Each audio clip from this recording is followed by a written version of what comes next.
الصلاة والسلام علیکہ یا رسول اللہ وعلی آلک و اصحابک یا حبیب اللہ الصلاة والسلام علیکہ یا نبی اللہ وعلی آلک و اصحابک یا نور اللہ اللہم افتح علینا حکمتک وانشر علینا رحمتک یا ذا الجلال والاکرام۔ آج ہماری فرسٹ ویڈیو ہے، تو اس میں ہم سیکھیں گے کہ درس نظامی میں جو دو کتابیں پڑھائی جاتی ہیں عربی گرامر کی، علم الصرف اور علم النحو، ان میں فرق کیا ہے۔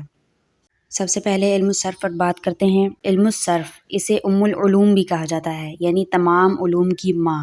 اس کی تعریف یہ ہے کہ ایک کلمے سے دوسرا کلمہ بنانے اور ان میں تبدیلی کرنے کا طریقہ معلوم ہوتا ہے، اور اس میں مین چیز ادائیگی ہے۔ جیسے کہ ایک لفظ ہے یضربو، تو ہم نے اسے یضربو کب پڑھنا ہے اور یضربو کب پڑھنا ہے۔ یضربو کا مطلب ہے وہ مارتا ہے یا مارے گا، اور یضربو کا مطلب ہے وہ مارا جاتا ہے یا مارا جائے گا۔ تو ایک کلمے سے دوسرا کلمہ بنانے، یعنی کہ یضربو ہے، یضربو سے ہم نے یضربو کیسے بنایا اور ان میں تبدیلی کرنے کا طریقہ معلوم ہوتا ہے۔ یضربو کے یا پر فتحہ ہے اور یضربو کے یا پر دمہ ہے۔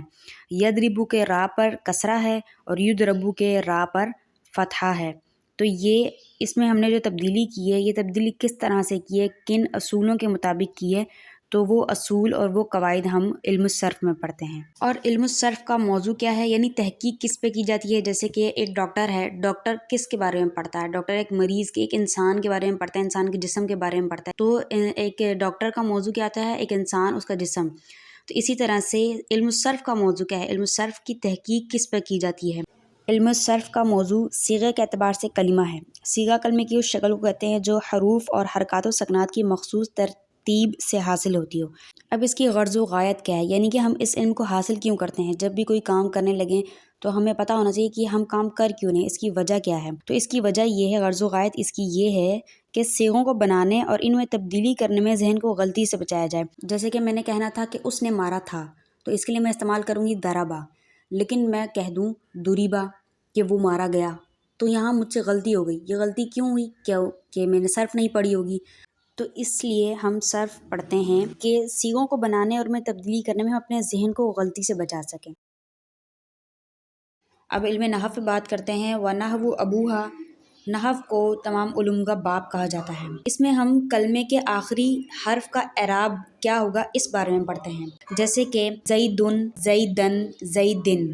اب یہ زیدن پہ دمہ ہے، زیدن پہ کسرہ ہے، زیدن پہ فتحہ ہے۔ تو یہ دمہ کیوں آیا، کسرہ کیوں آیا اور فتحہ کیوں آیا دال پر۔ زیدن کا جو دال ہے اس پر دمہ کیوں آیا، کسرہ کیوں آیا اور فتحہ کیوں آیا۔ تو یہ ہم اس بارے میں پڑھتے ہیں۔ کلمے کے آخری حرف پر جو اعراب ہوتے ہیں اس بارے میں ہم پڑھتے ہیں۔ اور کلمے کے اس کی دوسری چیز یہ ہے کہ کلمے کے اندر مرکبات بنانے کا طریقہ ہمیں معلوم ہوتا ہے، یعنی کہ ان کو ایک کلمے کو دوسرے کے ساتھ جوڑنا کیسے ہے ہمیں یہ معلوم ہوتا ہے۔ جیسے کہ اب ایک کار کی مثال ہے، ایک کار آپ کسی کے پاس مکینک کے پاس لے کر جائیں اور اس سے کہیں کہ اس کار کے کچھ پرزے ہیں خراب ہو گئے ہیں، وہ جوڑ دو۔ تو اب وہ کاریگر ہوگا، اچھا مکینک ہوگا تو وہ جوڑ دے گا صحیح، لیکن اگر وہ صحیح طریقے سے جوڑے گا، لیکن اگر وہ کاریگر اچھا نہیں ہوگا، مکینک وہ اچھا نہیں ہوگا، اسے نہیں جوڑنے آتے کہ پرزے، اسے پتہ ہی نہیں وہ کون سا پرزا کہاں جوڑنا ہے اور کہاں نہیں، وہ تو الٹے سیدھے جوڑ دے گا۔ اسی طرح علم النحو میں بھی کلمات کو صحیح جوڑنے کا طریقہ، مرکب کرنے کا طریقہ معلوم ہوتا ہے۔ جیسے کہ یہاں ایک مثال ہے، ذهب الى المدرسة۔ ذهب فعل ہے، الى حرف ہے اور مدرستی اسم ہے۔ تو اب ہمیں کیسے معلوم ہوگا کہ ذہبہ کو پہلے رکھنا ہے یا الہ کو بعد میں یا اسم کو بعد میں، یا ان کو آپس میں جوڑنا کیسے ہے، اسم پہلے آئے گا، حرف پہلے آئے گا یا فعل پہلے آئے گا، کس طرح سے ہم نے ان کو جوڑ کر جملہ بنانا ہے۔ علم النحو کا موضوع کلمہ اور کلام ہے۔ اس میں ہم کلمے کے آخری حرف پر بحث کرتے ہیں، آخری حرف کے اعراب پر بحث کرتے ہیں۔ تو اس لیے اس کا موضوع کلمہ اور کلام ہے۔ کلام پر بحث اس طرح سے کہ اس میں تمام پرزوں کو جوڑ کر، یعنی کہ تمام کلموں کو جوڑ کر ایک کلام بنتا ہے، تو کلموں کو جوڑنا کیسے ہے اس میں ہم یہ پڑھتے ہیں۔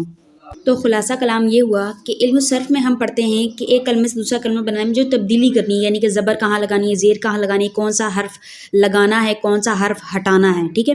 اور علم النحاف میں ہم کلمے کے آخری حرف پر جو اعراب آتا ہے اس اعراب کے بارے میں پڑھتے ہیں کہ وہ اعراب کیوں لگایا گیا، کس وجہ سے لگایا گیا، کون سا اعراب لگانا ہے اور کون سا اعراب نہیں لگانا، زبر لگانا ہے تو کیوں لگانا ہے، زیر لگانا ہے تو کیوں لگانا ہے، پیش لگانا ہے تو کیوں لگانا ہے، اور تمام کلموں کو ملا کر ایک مرکب بنانا ہے، مرکبات بنانا ہے تو مرکبات کیسے بنانے ہیں، کلموں کو کس کلمے ایک کلمے کو دوسرے کلمے کے ساتھ کیسے ملانا ہے، کس طریقے سے ملانا ہے، مرکبات کیسے بنانے ہیں۔